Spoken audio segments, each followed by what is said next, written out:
Segundo informações da Folha, o governo Lula organizou uma missão com diplomatas que viajaram aos Estados Unidos para fazer encontros de aproximação com pessoas ligadas a Donald Trump e Kamala Harris. No caso dos republicanos, a comitiva tentou construir pontes com pessoas influentes ligadas a Trump, já considerando a vitória do ex-presidente, o que se confirmou na madrugada de ontem. Aconteceram reuniões com parlamentares, assessores e aliados dos dois espectros políticos. O foco foi fortalecer principalmente a relação econômica entre Brasil e Estados Unidos e que a parceria precisa se sobrepor a qualquer divergência ideológica. E tentando construir uma relação pragmática entre Lula e Trump, o Planalto trabalha nos bastidores pelo primeiro telefonema, aí vem o telefonema, entre os presidentes. Aliás, o governo da Venezuela, que cortou relações diplomáticas com os Estados Unidos durante o primeiro mandato de Donald Trump, em 2019, parabenizou o bilionário pelo retorno à Casa Branca. Em comunicado oficial, o regime de Moraes Maduro disse que está disposto a estabelecer boas relações com os governos americanos, enquadradas no espírito de diálogo, respeito e sensatez. Tudo muito isolado. Agora, como é? Foi quem lá? Foi o Amorim? Foi o Amorim lá, João? O Amorim Moreira? Como que é? Amorim? Celso Amorim. Celso Amorim.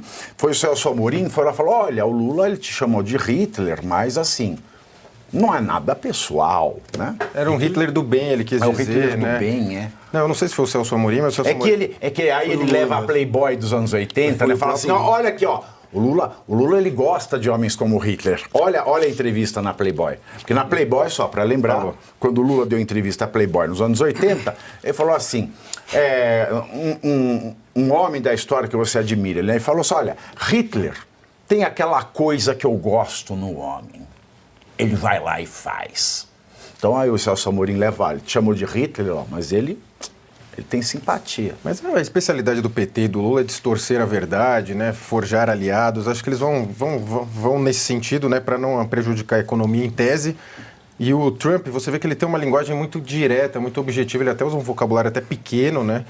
Naqueles rallies que eles fazem, né? Os rallies, ele fica ali falando por horas, ele consegue segurar a plateia, gesticula. Ele tem fala billions and billions and billions. O maior da história, sempre o melhor período da história. E ele aí sempre sai lá checando fatos, ele mentiu e tal, mas o Trump foi muito bem, ele tem uma comunicação muito inteligente, né? Ele é um gênio da comunicação, podemos dizer. Ele estava até lendo um relato recente de como ele chegou à presidência. Ele não galgou esses postos, né, políticos, né? Não foi deputado, nada disso. Ele tinha noção do tamanho dele, ele foi direto para a presidência, né? Ele entendeu essa leitura, não passou entre aspas por cima do partido e teve essa trajetória de sucesso. A queda, né, com a perda da eleição, com muitas histórias ali que ficaram não desvendadas, principalmente dos ballot votes, né, os votos por correios, mas ele voltou com muita força. Agora acho que o Lula vai fazer esse papel, ele sempre fez isso, né, faz essa falsa aproximação. Você vê a questão do próprio Maduro, os Estados Unidos tinham voltado a comprar petróleo da Venezuela também, né, ficou uma briga bem protocolar. E o Maduro, ele se defendeu, né? Ele está com a Rússia e China ali nos bastidores, e os Estados Unidos não vai comprar essa briga à toa com a Venezuela. Ele fez isso até porque você tem como inimigo, falou, eu estou rompendo com os Estados Unidos, mas ele compra meu petróleo, enquanto está o Biden ou a Câmara. É indiferente. Mas por isso, ele não quer parar de vender, né? Não quer parar de vender. E o Trump certamente faria essas sanções. Eu só queria falar daquela do Trump, porque ele falou bem objetivo no discurso dele, falou a questão dos reféns, do Hamas, falou, devolvam os reféns. E deu a entender, devolvam antes de eu assumir. Porque é uma coisa tão clara, porque fica a Câmara ali, o Biden, devolvam, tem que ver os reféns, não sei o que, muito suave, né? Ele já falou com maneira objetiva, e espero que assim seja feito, e que ele vai assumir agora, que o Bolsonaro possa ir, né? Tem a sua liminar concedida para o seu passaporte, que é uma coisa constrangedora, e que o Maduro caia logo.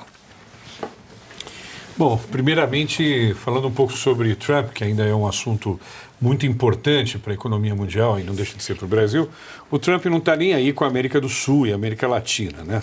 Quando a gente pega as 15 prioridades da política externa norte-americana, nenhuma delas, a não ser relacionada ao narcotráfico, diz respeito a evitar e combater o narcotráfico, onde nós temos países sul-americanos e latino-americanos que trabalham, né, a favor do narcotráfico. E eu não sei se o Brasil trabalha, mas os nossos portos e aeroportos são os preferidos dos narcotraficantes, segundo o Renan Filho. Filho de quem? Filho do Renan.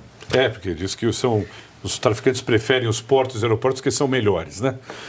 Então, o Trump, ele primeiro que não está preocupado com a Venezuela e nem com o Brasil. O Brasil vem tendo uma boa relação comercial com os Estados Unidos, já vem melhorando, inclusive, a diferença do déficit da balança comercial, ou seja, a gente está começando a vender mais do que a gente vendia antes, então a gente ainda importa muito dos americanos, né? Então, nós estamos tendo essa visão. No que diz respeito ao presidente Lula, quando ele fala sobre uma nova forma de nazismo e uma nova forma de fascismo, essa é uma ofensa muito grave, mas é uma narrativa recorrente da esquerda em relação à direita. Então ele está sendo muito sincero no que ele fala. E quando ele fala também que não vai ser cordial, também isso dito pelo próprio presidente Lula, ele não vai ser cordial com o Trump. Eu um susto agora. Né? Ele não vai ser cordial. Eu entendi que você ia falar outra coisa, também que é cordial. Ele não vai ser cordial, ele disse, com o presidente Trump. Então, eu imagino que essa ligação vai ser uma ligação apenas protocolar, né? Porque o pessoal da esquerda não gosta do pessoal da direita e vice-versa. Então, existe essa diferença.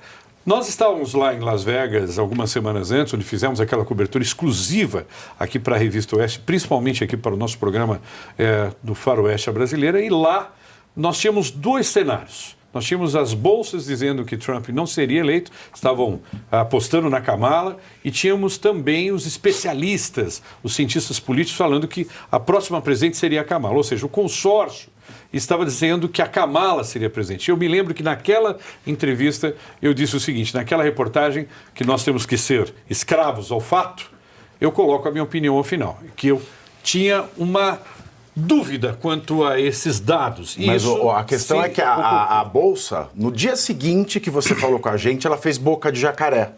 Aí o Trump ficou em cima com 60 e a Kamala embaixo com 40. Pois é. Naquele dia, a Bolsa de Las Vegas estava dando Kamala. No dia seguinte, ela fez boca de jacaré. Trump passou. Muito bom. Nós estamos agora com um eixo político do país, né, do principal país ocidental, um dos melhores gestores do mundo, e isso vai influenciar. Nós brasileiros, sempre estivemos a reboque dos Estados Unidos. Então, isso vai ser um prelúdio do que vai acontecer nos próximos 2 anos. Nos próximos 2 anos aqui no Brasil vai haver também uma volta à direita, e isso já demonstrado nas eleições municipais. Então, temos aí, sim, um relacionamento com os Estados Unidos que tem que ser preservado. Temos problemas com os Estados Unidos referente às colocações realizadas do que diz respeito ao presidente Lula, à própria presidente do PT, do que diz respeito a isso, e, basicamente, o Maduro, um presidente narcoterrorista, né, que não quer perder a boquinha. Então, olha, eu vou dizer um negócio para vocês. O Trump, com a maioria no Senado, a maioria no Congresso, na Câmara, os próprios presidentes do STF norte-americano, onde você tem 6 presidentes republicanos e 3 democratas. E a presidente, nós temos um dos ministros lá, uma ministra americana, que por idade está deixando, vai ter 7 ministros no Supremo Tribunal Federal americano. Então, está totalmente republicano. Ganhou no voto popular, ganhou nos votos dos delegados. Então, os Estados Unidos vai vir forte contra a esquerda, vai vir forte com assuntos relacionados contra a China, e nós, brasileiros, vamos estar o quê? Vamos estar sendo privilegiados, porque o Brasil ainda tem um friendly ship. Ou seja, as taxas que são cobradas aqui no Brasil para importação de produtos chineses vão poder fazer com que o Brasil possa ser um intermediário, um beneficiador de produtos chineses em relação aos Estados Unidos, que vai sobretaxar ainda mais.